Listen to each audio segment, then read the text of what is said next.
I want you to rewind your brain to January 1, 2022.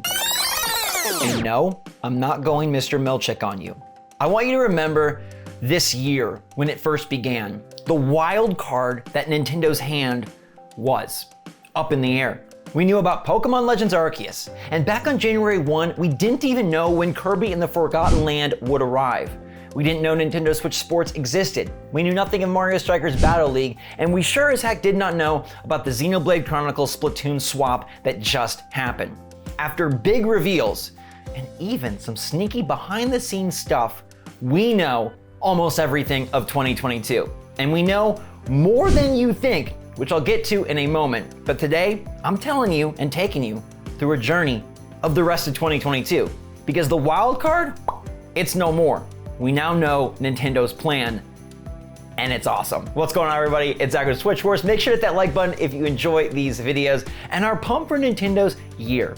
2022 is a monumental time for Nintendo because it was touted as the second coming of 2017. Sort of the dark secret of rewinding your brain to January 1 is that you thought Breath of the Wild 2 was happening. Oh, it's not. It's not, but there still is so much more. Pokemon Legends Arceus was a big success. We had Kirby and the Forgotten Land rewrite the playbook for that franchise. SwitchForce is about to come out and the early impressions are very strong, and now we know the rest. So let's look ahead because each month seems to be filled with 2 games, and then there's the stuff that you don't know that you know, but you know. So June is Mario Strikers Battle League. That arrives first, and I am ridiculously pumped for this game. Let me know in the comments which one you are looking forward to most, but this one is a departure for Nintendo. Why? Well, one, they're bringing back a franchise that they have not visited in quite some time, and they're letting next level games go to town on the characters. The costumes in Strikers have always been wild. Like, they let them just put Mario and Peach and everybody in all sorts of outfits that they'd never be allowed to wear in the Mushroom Kingdom. And I'm here for it. Plus, Nintendo has done a great job with Mario sports titles in the Switch era, adding a lot of valuable free DLC, online tournaments, and now we have online leagues because this, of course, is football. I'm really pumped for all the crazy shots, the crazy characters, the unlockables, the team management, and the back and forth banter as you beat up on your best friends. This is going to be a super fun game. Not sure it'll be the strongest seller, but we'll see. Mario sports games have done very well. June also houses Fire Emblem The Three Hopes, which is not the Fire Emblem most of you hope for. It's not the next in the SRPG main line. Instead, it's a Musou. And that has a lot of negative connotations, but Musou can mean something more in today's era because Nintendo has unlocked a larger opportunity and a larger set of mechanics within these games with Koei Tecmo. All right, we saw that Age of Calamity had a lot going on, and based on the recent trailers, Fire Emblem has a lot going on as well. You'll be able to explore a base, and you'll be able to continue the story and the character exploration of Fire Emblem Three Houses, and the villain is mighty interesting. Again though, I don't think this will be a major seller, but I bet it does better than you probably think it would just because these games end up performing and having quite long legs. From there we go to July, which now has Xenoblade Chronicles 3, the biggest, best Xenoblade yet, with 6 characters at once and exposed. No, the actual highlight of this game are the Ouroboros fusions, where 2 characters unite to form one giant creation, and it looks pretty cool and a great way to turn the tides of battle. The graphics are improving and up there. Some of the environments in the scale, scope, draw distance looks to be very strong, and if you're into the storyline, man, you got another 100 hours of action coming your way. And that was moved up because something else moved back, but July might actually have another game. Nintendo has done a really nice job of putting 2 in many months in the second half of the year, and July is the first month that chronicles the back end of 2022. But we don't know what that could be, and if anything, it would probably be a smaller title given the run that Nintendo is having. But notice that they did place Xenoblade on the 29th of the month, the very end. So that gives them a big amount of space if they do want to drop something, or utilize an indie game, something exclusive to Switch, as sort of a tentpole release that can take up a few of those weeks. I will still continue to look skyward, not for Zelda, but for Hollow Knight. Hornet, come on, descend, buzz down. We're ready for you, baby. August is a wild card, but is it really? Here's one of those things you don't know that you know, and we've talked about it numerous times, including lately. Everyone says that August is for the 1-2 Switch sequel, and this would form a nice duo of casual games, Nintendo Switch Sports in April, 1-2 Switch in August. Set the stage for both games to be on store shelves and successful pickups for parents when they're doing holiday shopping. Now, I personally think 1-2 Switch 2 could be fun. Is that blasphemous? Is that wrong to say? I know everyone writes it off, but I think it could be cool. There's also Advance Wars 1+2 Reboot Camp, which got rebooted multiple times and now lacks a release date. I think July or August we'll see that slotted in, so one of those months gets Advance Wars and maybe one gets an indie game. I think August might be the spot for Advance Wars because of the fact that 1-2 Switch, if it comes to fruition, is so casual centric, and Advance Wars is much more of a core game. I think those pair nicely for the month. Then in September, we have Splatoon 3, finally arriving on the 9th after being initially shown off a full year and change ago, a very early reveal, unlike Nintendo in many ways, but this one has probably seen some internal delays. That's probably why the Xenoblade Chronicles 3 swap happened from September back to July, so Splatoon could go from July to September. Maybe they need to tighten some cogs or some shells and make sure the online is up to speed. I'm hopeful that we'll see plenty of Splatoon 3 at E3, and so we'll understand what makes this game worthy of the number. I don't want it to just be 2.5, and I hope there's more than just new weaponry and new clothes. The single player seems to be where they're placing a lot of emphasis, and after the strong success of the Octo expansion, I'm very excited to see what they can do. And the world of Splatoon is just Nintendo at its finest. It's fun and quirky, charming and colorful, but still great gameplay. And that's Nintendo in their sweet spot. Home run every single time they've dropped Splatoon, and this one should be no different. From there we go to October, November, and December, and we have one game that we know for certain will be November. That is Pokemon Scarlet and Violet. Back on January 1, I bet nobody thought that the biggest Pokemon game this year would not be Legends Arceus, but instead Gen 9. Fuecoco, Sprigatito, Quaxly, they are ready to power up and become hopefully really cool mons with different types than we're used to seeing. And this one promises to be open world, which should invigorate the franchise and innovate much more on the mainline series than what Sword and Shield did with their kind of cool but not all that exciting wild areas back a few years ago.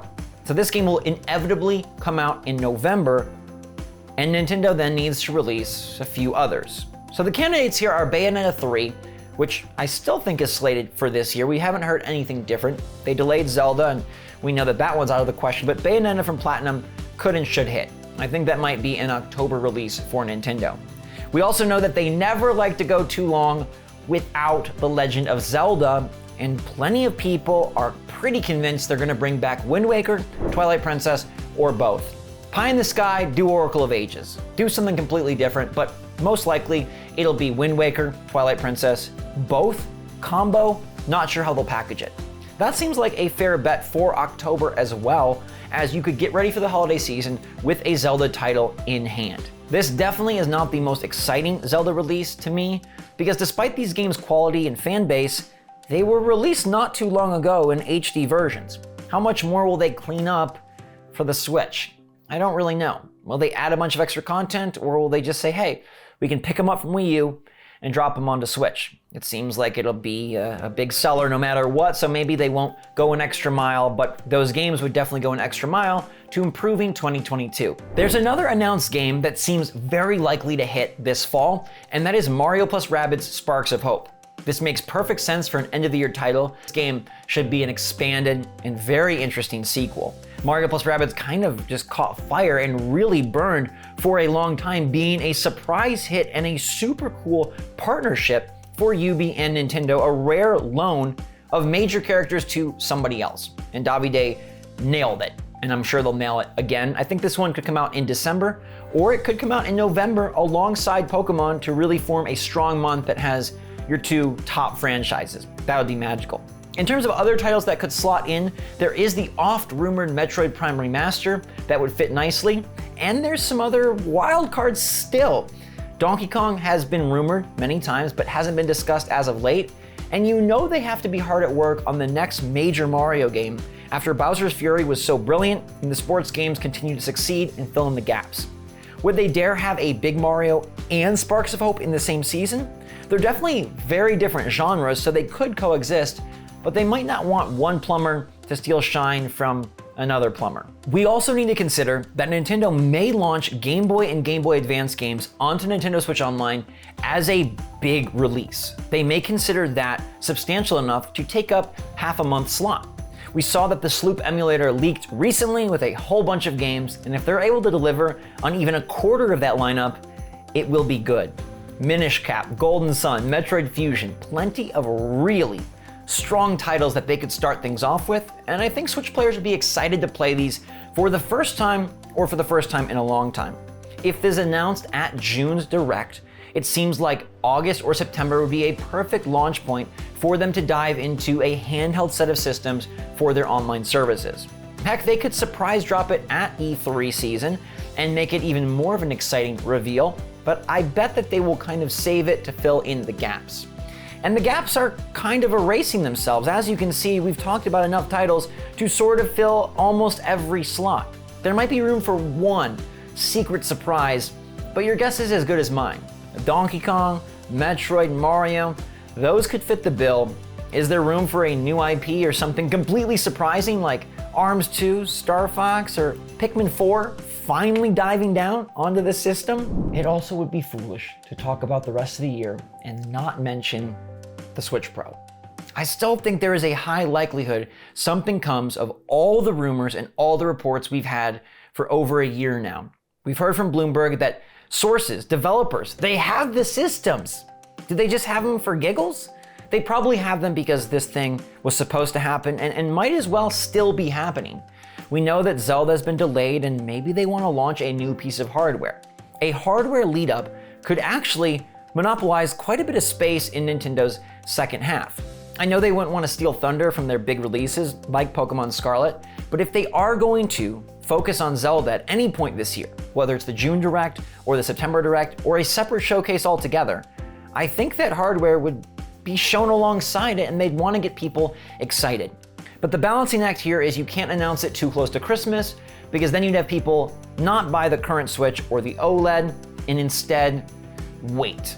So maybe it is an E3 time announcement and then you give people a buffer to say, it's coming out in March, still go get your Switch if you want to play Pokemon. Because Pokemon is the draw and Pokemon is something that we know people can't resist. They need a Switch for Pokemon. I could even see Nintendo devoting some of 2022 to an OLED light. That screen is ridiculously good.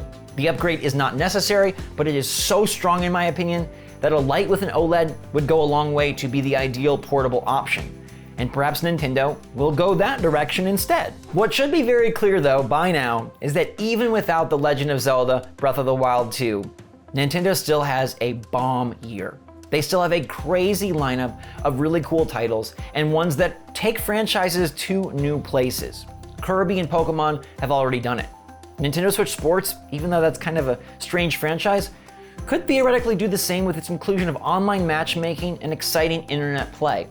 And then we're going to see Mario Strikers do that for soccer. And hopefully we see Xenoblade do that for the JRPG. And then from there, we've got Splatoon hopefully doing that for Nintendo's version of a multiplayer shooter. The rest of the games like Bayonetta and Pokemon and Mario plus Rabbids will also be up for the opportunity to reinvent their franchises. And look at this, we have a phenomenal year ahead with a few surprises thrown in and that pesky indie world that just won't drop. So let me know in the comments down below what you are most excited for. We know a whole bunch more of the lineup than we did back in January. The year is much clearer, and I'm curious, are you happy with it? Let me know what you're feeling in the comments down below. Thank you so much for watching. Hit that like button on your way out if you're able to. And until next time, my wonderful people, I love you a lot. I appreciate you being here, watching me, supporting. So stay safe, stay healthy, stay happy, stay positive out there. And until next time, SwitchForce out.